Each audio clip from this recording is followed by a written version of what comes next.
Assalamualaikum warahmatullahi wabarakatuh.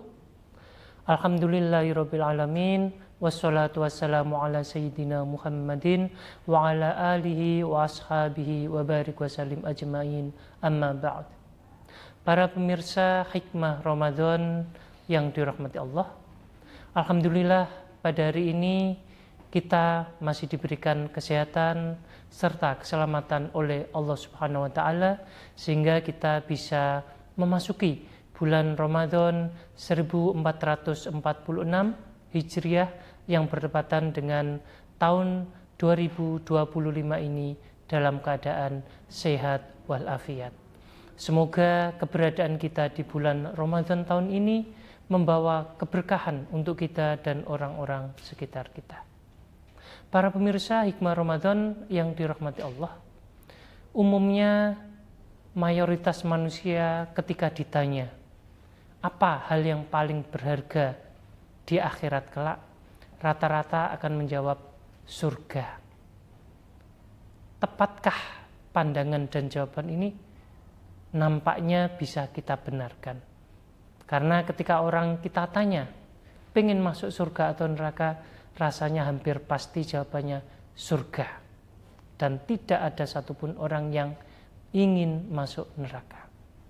Nah, ternyata para pemirsa yang dirahmati Allah, pandangan kita, keyakinan kita bahwa surga adalah sesuatu yang paling berharga di akhirat kelak, ternyata dikoreksi oleh Allah melalui sebuah hadis yang diriwayatkan oleh Imam Bukhari dan Imam Muslim. Dalam sebuah kesempatan Rasulullah Shallallahu Alaihi Wasallam bersabda, Innallaha tabaraka wa ta'ala yaqulu li ahlil jannah, ya ahlal jannah, fayaqulun labbaik rabbana wa sa'daik, fayaqulu hal raditum, fayaqulun wa ma lana la nardo wa qad a'taitana ma lam tu'ti ahadan min khalqik, fayaqulu ana u'tikum afdhala min dhalik, qalu ya rab wa ayu syai'in afdhalu min dhalik, fayaqulu uhillu alaikum ridwani fala askhatu alaikum ba'dahu abadan. Para pemirsa yang dirahmati Allah, terjemah hadis ini adalah sebagai berikut. Sesungguhnya Allah tabaraka wa ta'ala berfirman kepada ahli surga, wahai ahli surga, maka mereka menjawab, aku penuhi panggilanmu wahai Tuhan kami dengan perasaan bahagia. Maka Allah berfirman, apakah kalian merasa puas? Mereka menjawab, bagaimana kami tidak puas, padahal engkau telah memberikan kepada kami sesuatu yang tidak pernah engkau berikan kepada orang lain. Maka Allah berfirman, aku akan berikan kepadamu semua sesuatu yang lebih berharga dari hal itu, yakni surga. Mereka berkata, adakah sesuatu yang lebih berharga daripada surga, wahai Tuhanku? Kemudian Allah menjawab, aku akan limpahkan kepadamu sekalian ridhoku, maka aku tidak akan memurkaimu sesudah itu untuk selama-lamanya. Para pemirsa yang dirahmati Allah, hadis ini memberikan informasi kepada kita, ternyata ada sesuatu yang lebih berharga daripada surga. Padahal surga adalah sesuatu yang selalu kita dambakan karena di dalamnya berisi seluruh kenikmatan yang barangkali tidak pernah kita bisa bayangkan. Di sanalah semua kenikmatan tersedia. Tapi Allah menunjukkan kepada kita ada yang lebih berharga daripada itu, yakni ridho Allah subhanahu wa ta'ala. Barangkali para pemirsa ada yang kemudian bertanya, memang ada sesuatu yang lebih berharga dari surga dan itu adalah berupa ridho Allah? Kenapa ridho Allah lebih berharga daripada surga? Menyikapi hal ini, kalau kita renungkan, barangkali kita akan temukan sejumlah jawaban. Di antaranya dua jawaban sebagai berikut.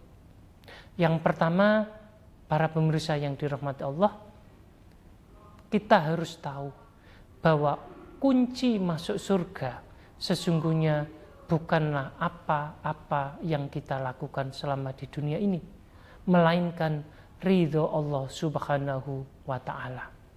Oleh karena itu, yang pertama membuat kita bisa masuk surga sesungguhnya adalah ridho Allah Subhanahu wa ta'ala.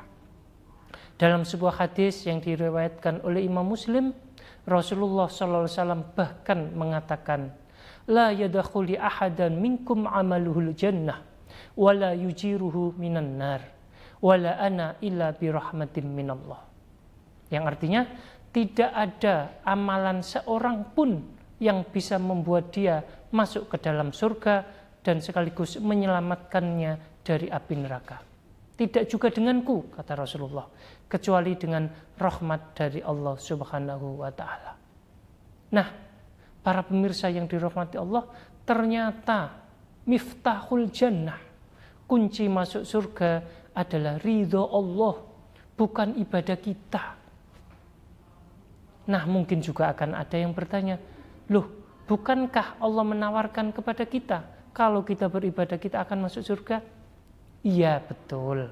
Cuman pertanyaannya, apakah ibadah-ibadah yang kita lakukan selama kita hidup di dunia ini sanggup membuat kita masuk ke surga? Nah, mari kita berhitung. Kalau kita suatu saat beribadah atau sering beribadah dan ibadah kita banyak kekurangannya, apakah mungkin bisa membuat kita masuk surga? Apakah mungkin ibadah kita yang kadang diselingi dengan rasa sombong, kadang-kadang ibadah kita juga tidak khusyuk, bisa membuat kita masuk surga? Rasanya tidak mungkin. Hanya karena rahmat Allah yang bisa membuat kita masuk surga. Belum lagi kalau kita ditanya, kalau kita beribadah dan dibandingkan dengan nikmat yang Allah berikan kepada kita, imbang atau tidak? Apakah cukup ibadah-ibadah kita mengimbangi atau membayar sejumlah nikmat yang sudah diberikan Allah kepada kita? Rasanya itu juga tidak akan cukup. Lah, wong ibadah kita yang kita lakukan tidak sebanyak nikmat yang Allah berikan kepada kita. Anggap saja nikmat sederhana, nikmat bernafas. Kita kan kalau mau menghitungnya, Masya Allah, tidak akan cukup membayar nikmat bernafas saja. Belum lagi nikmat yang lain. Bisa melihat, bisa mendengar, bisa membau. Wah, tentu tidak akan selesai. Nah, oleh karena itu sangat tepat hadis tadi Nabi mengatakan kepada kita, tidak mungkin kita ini akan masuk surga karena amal kita. Bahkan Rasulullah sendiri mengatakan hal serupa, bahwa beliau juga tidak akan bisa masuk surga karena amalnya. Tapi semuanya itu adalah karena nikmat dari Allah. Nah, yang kedua, para pemirsa yang dirahmati Allah, mengapa kita tidak bisa masuk surga kecuali karena ridha Allah adalah untuk menegaskan posisi kita, siapa Allah dan siapa kita. Kita tahu bahwa Allah adalah Tuhan kita dan kita adalah hambanya, makhluknya.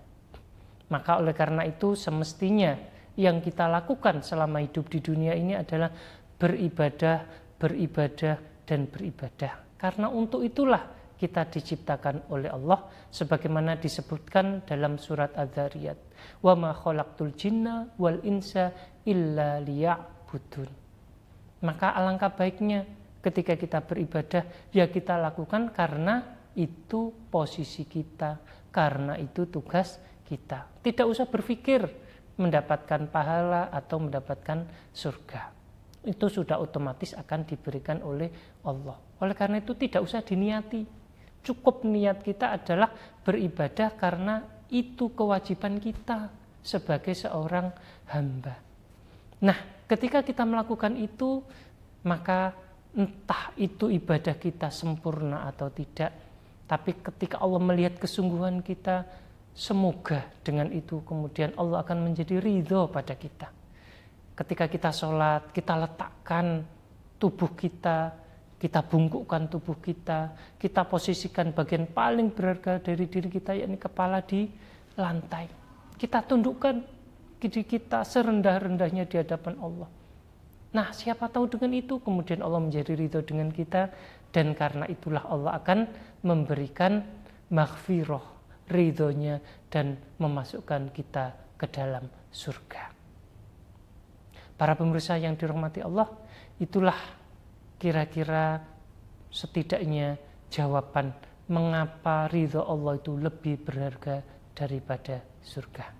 Nah, untuk kepentingan kita hidup di dunia ini, mari di bulan Ramadan ini kita berlatih untuk senantiasa melakukan sesuatu ibadah, baik itu ibadah ritual maupun ibadah sosial, dengan cara menolong orang lain, menjaga diri dari amarah, dengan cara meniatinya karena Allah Subhanahu wa Ta'ala, untuk mencari ridho Allah, karena ridho Allah lah yang bisa membuat kita masuk surga.